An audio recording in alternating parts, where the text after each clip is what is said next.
Mən Mamadov Əzam Yunusov, mən Dərəyə Qaradan kəndində yaşayıram. Yönki çıxış etməkdə məqsədim övladımın qılçılsınması ilə bağlı Bərdə Diagnostika Mərkəzinə aparılmış.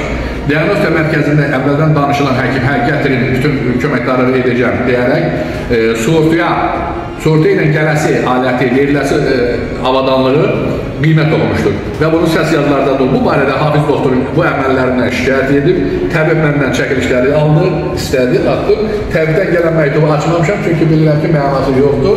Təbib həmin uzağa töhmət verir. Çünki ondan qabaqda, 2 il bundan qabaqda belə bir hadisə olmuşdur, töhmət vermiş. Bunların ən yaxşı işi töhmətdir. Eyni ilə, indi mən bir subut verəcəm sizə. Ağdam rayon sakinidir. Bərdənin məsul həkimi Abbasovuna aid Şəmsəddinoğlu verib. Deməli, həmin şəxs Əliyev Zamin Mənafoğludur. Bu adamın qulağı da kardır, ayağı da invaliddir. Deməli, buna sağlamlıq arayışı veriblər, şirkətdə işləmək üçün. Sağ həkim, Nahid həkim, siz bu nə deməkdir? Ağdam sakini, mən regionculuğa bölmürəm. Xoşdur gözünün üstü adamlığında başına dönüb Bərdəlisində o birisinin. Azərbaycanın başına dönüb. Söhbət ondan gedir. Söhbət ondan gedir ki, siz sənəti saxtalaşdırıb, bunu Bərdə sakini kimi yazıb, marağınız nəyə ki o sənəti verirsiniz? Üzümü turam ölkənin hüquq mühafizə orqanlarına. Bu barədə Bərdədə heç bir hüquq mühafizə orqanlarına müraciət mən etməmişəm.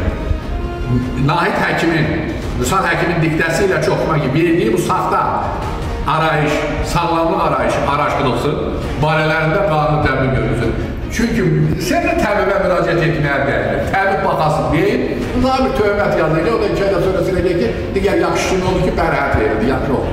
Ona görə təbibə müraciət et, görün nə vəziyyətə çıxmışıq, bilmirik, səhiyyə şikayət eləyər, surtiyə şikayət eləyər, yoxsa təbibə şikayət eləyər. Elənsə də mən afsıyor, amma yenə ki, bir yer olanda yenə bilsin, amma bilinmir indi, səhiyyənin başında duran kimdir. Amma onu bilirəm ki, Bərdə səhiyyəsini müdafiə edən təbibdir. Orada onun yəqin tələbə yoldaşı, qrup yoldaşı var, arkasında durub ki, bu öz başınalıq deyil, saxta arayışlar verilir. Üzümü turam ölkəmizin əvəz edilməz lideri, hörmətli prezidentin İlham Əliyev cənabları, yana prezident. Səhiyyə ümumiyyətlə təbib batır. Bərdə səhiyyəsindən də tam yanlışı bir vəziyyətdir. Siz təsəvvür edirsiniz əlində olan sənəti.